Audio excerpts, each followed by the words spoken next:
अगर वो रद्द घोषित की जाती है तो भारत में 3500 मस्जिदों को विश्व हिंदू परिषद और आरएसएस के लोगों ने चिन्हित किया है। मामला ज्ञानव्यापी मस्जिद का या मथुरा के मस्जिद का ही नहीं रहेगा, देश भर में 3500 मस्जिदों का विवाद खड़ा करने का आरएसएस बीजेपी का प्लान है। अब राम का मामला उन्होंने टेक ओवर कर लिया, अब वो कृष्ण और शिव के नाम से तांडव करना चाहते हैं। फिर हमारा सवाल केवल ब्राह्मणों को विरोध करने के लिए विरोध का नहीं है, हमारी चुनौती है ब्राह्मणों को कि हमारे साथ बहस करो। ब्राह्मण हिंदू मुसलमान के नाम पर बुद्धिस्ट लोगों के प्राचीन पुरातत्वीय अवशेषों के ऊपर अतिक्रमण करके कब्जा कर रहे हैं। और कब्जा कर तो बौद्ध धर्म को अस्तित्व मिटाने के लिए वो काशी मथुरा पर कब्जा कर रहे हैं। ये मामला हिंदू मुसलमान का मामला नहीं है, ये बौद्ध धर्म को भारत से मिटाने का मामला है। इस संदर्भ में हम ब्राह्मणों का विरोध करते हैं। साथियों, आज बहुत महत्वपूर्ण विषय पर यहां चर्चा हो रही है। या मानो एक विवादित मसले पर चर्चा हो रही है जो भारत के आने वाले भविष्य के लिए ज्यादा महत्वपूर्ण है। काशी और मथुरा का जो विवाद आरएसएस बीजेपी के लोगों ने खड़ा किया है, ये 2024 का चुनाव जीतने की रणनीति का हिस्सा है। मगर साथियों,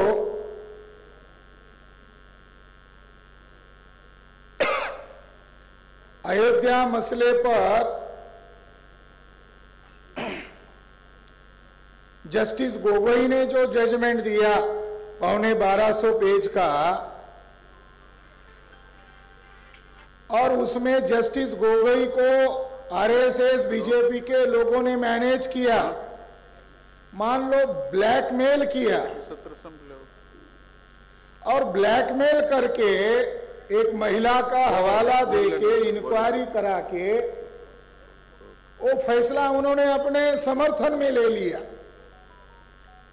मगर जिस महिला ने यौन उत्पीड़न का आरोप जस्टिस गोगोई के ऊपर लगाया था, वो जांच क्या हुई, उसके दस्तावेज या उसके रिपोर्ट को आज तक बीजेपी सरकार सार्वजनिक नहीं की है। इस आधार पर हम कह सकते हैं कि जस्टिस गोगोई का ब्लैकमेल किया गया है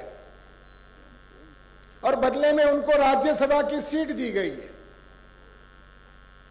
तो अयोध्या का फैसला ब्राह्मणों के फेवर में आ गया।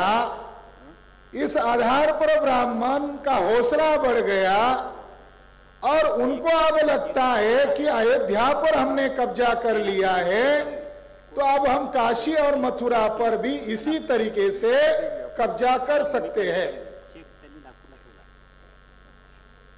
साथियों, 22-23 दिसंबर 1949 को पंडित जवाहरलाल नेहरू ने बाबरी मस्जिद के अंदर राम लल्ला की मूर्ति बिठाई गई।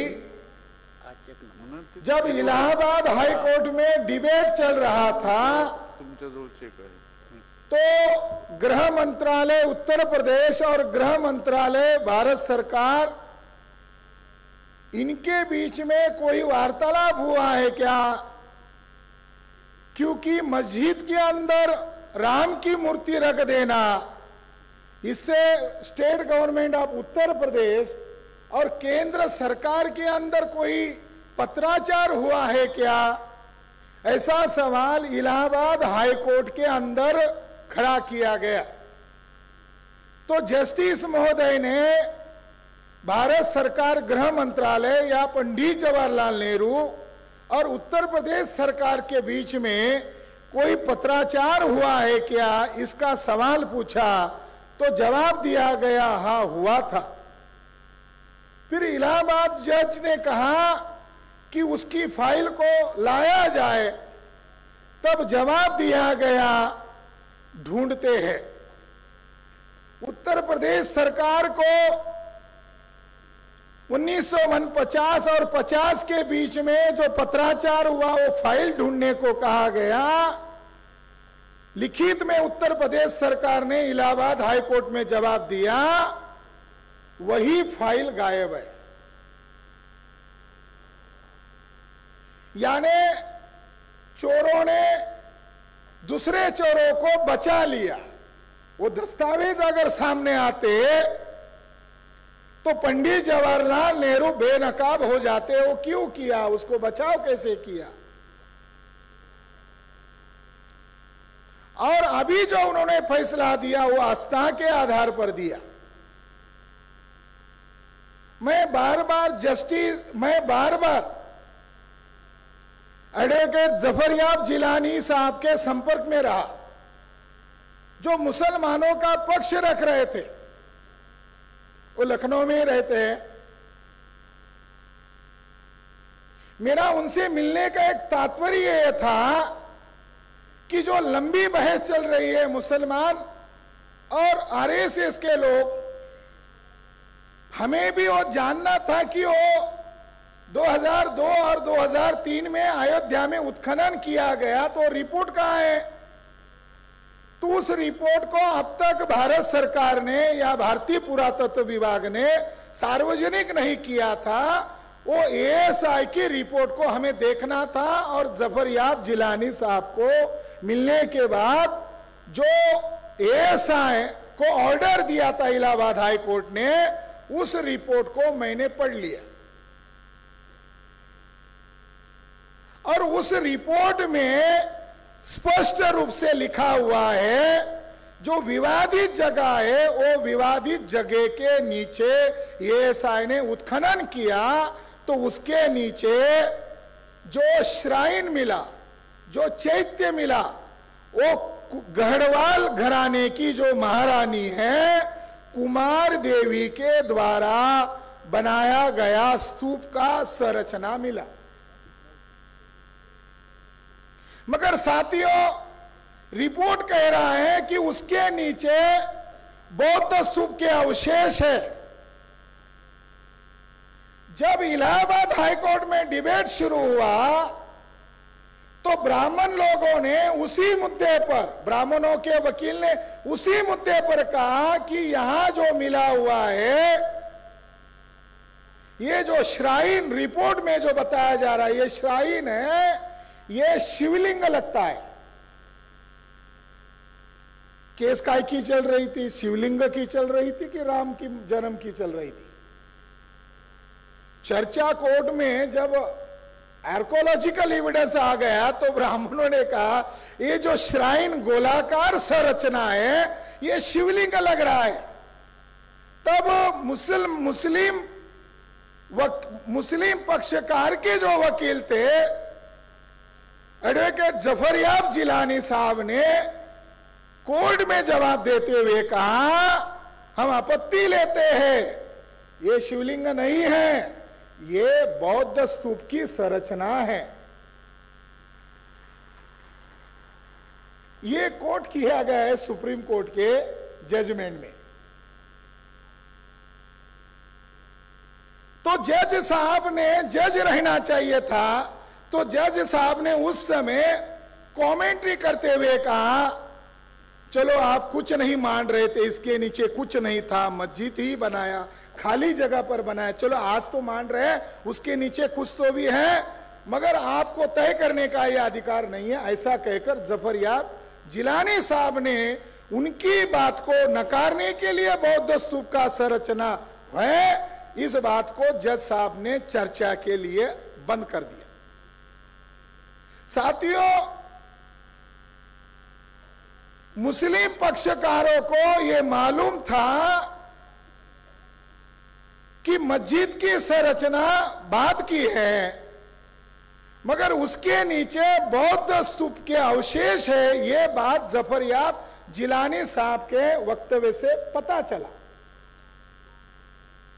अंत में अगर यही बात जब हमारे हाथ से मामला निकल जा रहा है, तो मुस्लिम पक्षकारों ने अगर बुद्धिस्ट पक्षकारों को साथ दिया होता और आरएसएस और बुद्धिस्ट लोगों की जंग शुरू करने में मदद की होती, तो ये काम इंसाफ को कायम करने के लिए हिस्टोरिकल होती। तो ये अयोध्या का मसला हाथ से निकल गया है।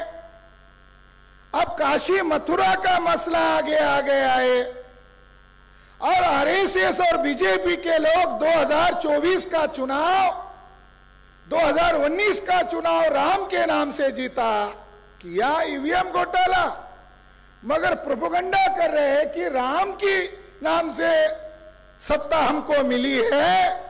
तो 2024 में वे कृष्ण और शिव के नाम से तांडव करना चाहते। अब राम का मामला उन्होंने टेक ओवर कर लिया, अब वो कृष्ण और शिव के नाम से तांडव करना चाहते हैं।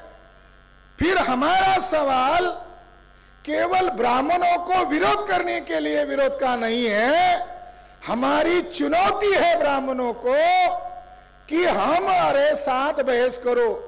ब्राह्मण हिंदू मुसलमान के नाम पर बुद्धिस्ट लोगों के प्राचीन पुरातत्वीय अवशेषों के ऊपर अतिक्रमण करके कब्जा कर रहे हैं, और कब्जा करने के लिए जो लोकतांत्रिक संस्थाएं हैं उसका इस्तेमाल कर रहे हैं।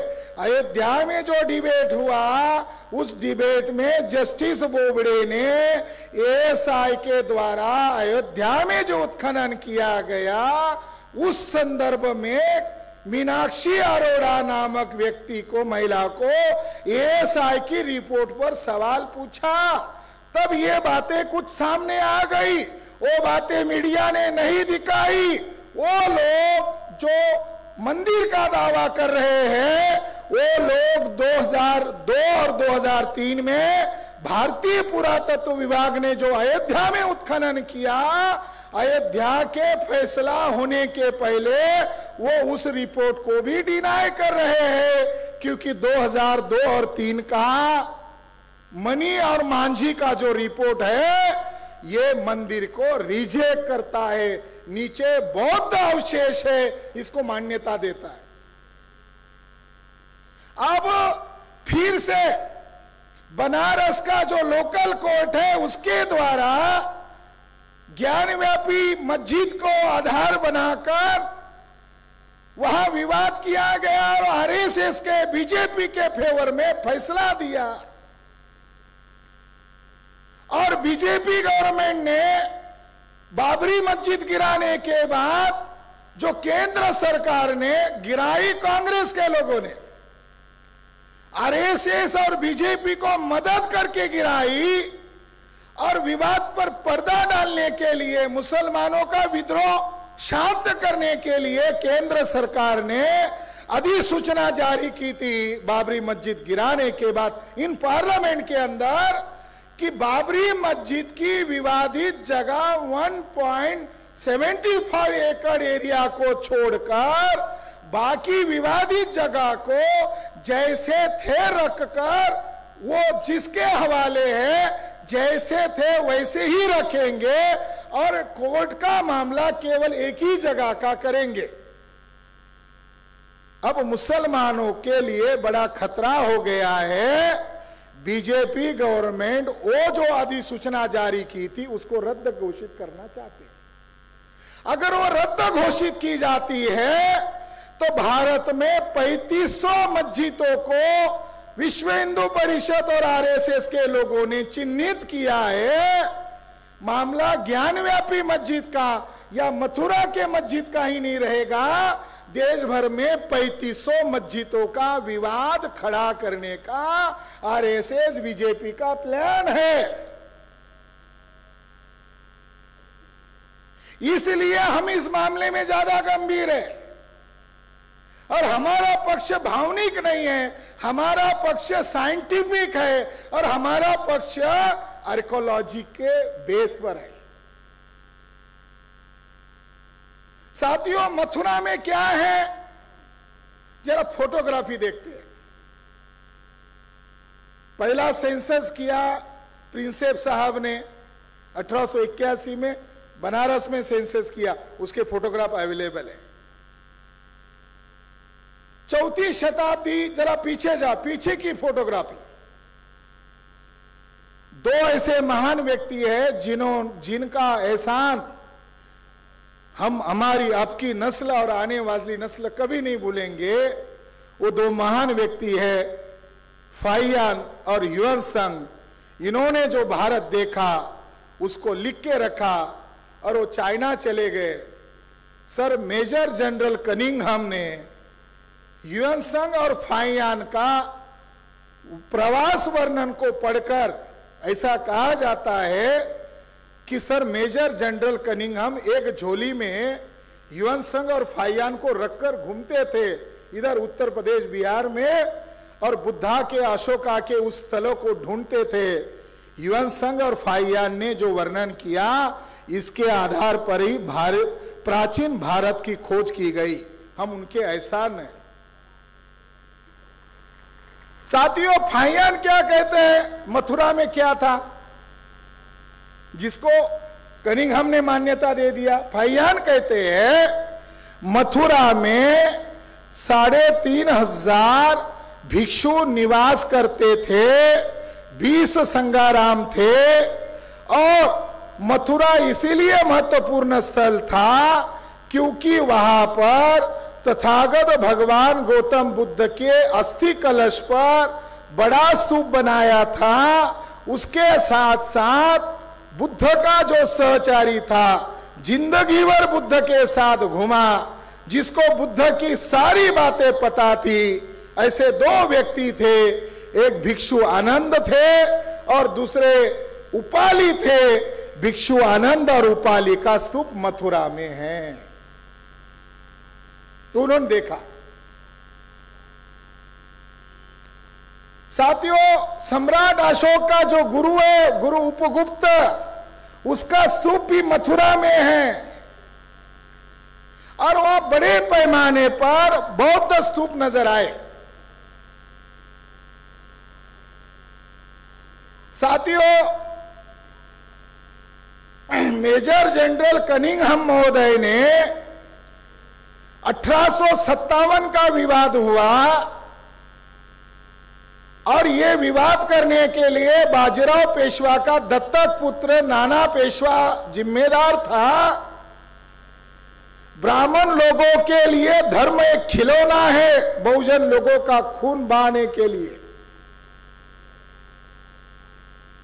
1857 का गदर विफल होने के बाद ये जो लखनऊ बेल्ट या अवध प्रांत में आता है, उधर अयोध्या में विवाद किया, उसी तरह काशी मथुरा में भी विवाद किया।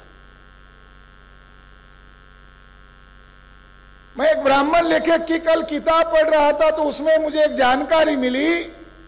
1897 में नाना फडणवीस नामक ब्राह्मण ने अंग्रेजों के साथ ट्रीटी किया, करार किया, और करार की शर्त यह थी कि हम पेशवा ब्राह्मण टीपू सुल्तान को मारने में अंग्रेजों को मदद करेंगे, मगर हमारी एक डिमांड है कि काशी विश्वेश्वर मंदिर के ऊपर जो मस्जिद है, ज्ञानव्यापी मस्जिद, उसके ऊपर ब्राह्मणों को कब्जा दिलाने में मदद करो। साथियों, सर मेजर जनरल कनिंघम ने मथुरा के ऊपर एक्सिबिशन किया,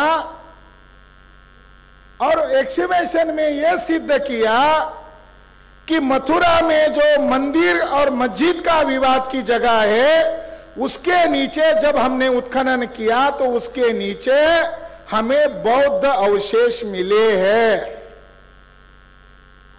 आज जो विवाद चल रहा है मथुरा का, सर मेजर जनरल कनिंघम ने archaeological survey of India 4 reports made during the years 1862 to 265 इस रिपोर्ट में यह सिद्ध किया कि मथुरा के अंदर जो विवादित जगह है उसके अंदर मैंने उत्खनन किया तो मुझे उसके अंदर बौद्ध स्तूपा के अवशेष मिले हैं। मथुरा को इसीलिए महत्वपूर्ण माना जाता है कि पहली शताब्दी के बाद भारत की राजधानी थी मथुरा। मौर्य के समय राजधानी पाटलिपुत्रा थी। तो मथुरा के अंदर जो विवादित जगह उनको मिली उसके नीचे उनको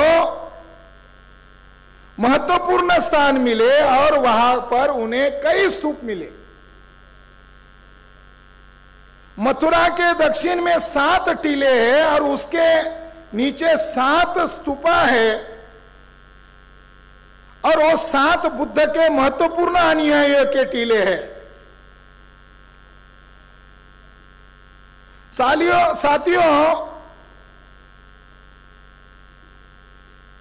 1659 में औरंगजेब ने मंदिर को गिराकर मस्जिद बनाई ऐसा कहा जाता है। मगर 1659 में एक तावरनियर नामक प्रवासी था, उसने अपने यात्रा में वर्णन किया कि वहां पर एक मंदिर सुरक्षित था। वहां पर जो विवादित जगह है वो मंदिर मस्जिद को लेकर है, जबकि एक स्तूप के ऊपर उन्होंने आज कृष्ण के नाम पर मंदिर बना लिया है। अब जो बचा हुआ मस्जिद का ढांचा है उनका कहना है कि ये जो है इसी के अंदर कृष्ण भगवान पैदा हुए हैं।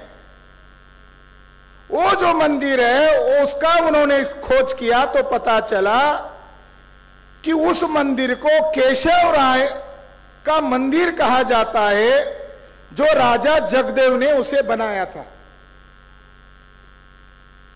सन 1017 में महमूद गजनी ने उसको लूटा था। वहां पर सोना था और ह्युएन संघ जब भारत में आया था तो वहां पर मंदिर कितने थे? 20 संगाराम थे, कई सारे स्तूपा और विहार थे। मगर वहां पर 5 केवल मंदिर थे, यानी 7वीं शताब्दी तक केवल और केवल 5 मंदिर बनने का कार्यक्रम शुरू हुआ था। 5वीं शताब्दी तक ब्राह्मणों का पूर्ण कब्जा नहीं हुआ है। साथियों, ह्युएन संघ ने कहा कि मुझे वहां एक शिल्पांकित टुकड़ा मिला जिस पर सभी बिल्डिंग की नक्काशी उतारी गई है। जो ह्युएन संघ ने वहां पर जो शिल्प का टुकड़ा मिला, जहां पर बड़ा स्तूप था, उसका स्ट्रक्चर की डिजाइन वहां लिखी गई थी, वो शिल्प आज लाहौर म्यूजियम में है।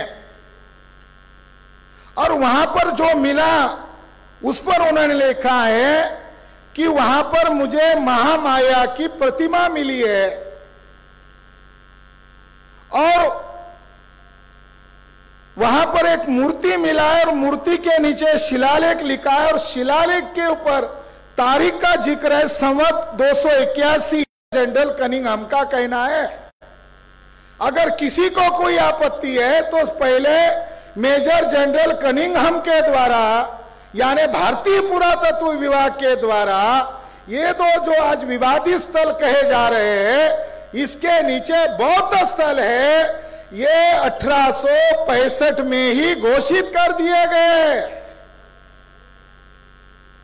तो अगर विवाद को हल करना चाहते हो तो भारतीय पुरातत्व विभाग के रिपोर्ट को आधार माना जाए, न कि आरएसएस और बीजेपी के बातों को आधार माना जाए। कुछ ही अंतर पर आज भी जहां दूसरी एक मस्जिद है औरंगजेब के द्वारा बनाई गई, मस्जिद को तोड़ा गया है। मुहर्रम के दिन विवाद हुआ 1805 में, वहां पर आज एक स्तंभ खड़ा है जिसको वाराणसी में वो लाट भैरव के नाम पर पूछते हैं और लोगों को इसीलिए मनोरंजन लगता है क्योंकि वहां उस लाड भैरव का शिव के साथ विवाह कराते हैं। वो लाड भैरव क्या है, इस पर आर्कोलॉजिस्ट लोग कहते हैं जो मस्जिद का एरिया है और मस्जिद के बीचों बीच एक स्तंभ खड़ा है, टूटी हुई अवस्था में है, और वो स्तंभ जिसको आज ब्राह्मण लाड भैरव कहते हैं, वो लाड भैरव नहीं है बल्कि वह सम्राट अशोक का स्तंभ है। साथियों, एक बड़े विद्वान हुए हैं हंस बेकर, इन्होंने काशी और वाराणसी के संदर्भ में एक वक्तव्य दिया उनके शोध ग्रंथ में। तो उसमें उन्होंने ये कहा कि ब्राह्मण लोग मूलतः वाराणसी की घृणा करते थे क्योंकि यह बौद्धों का केंद्र था।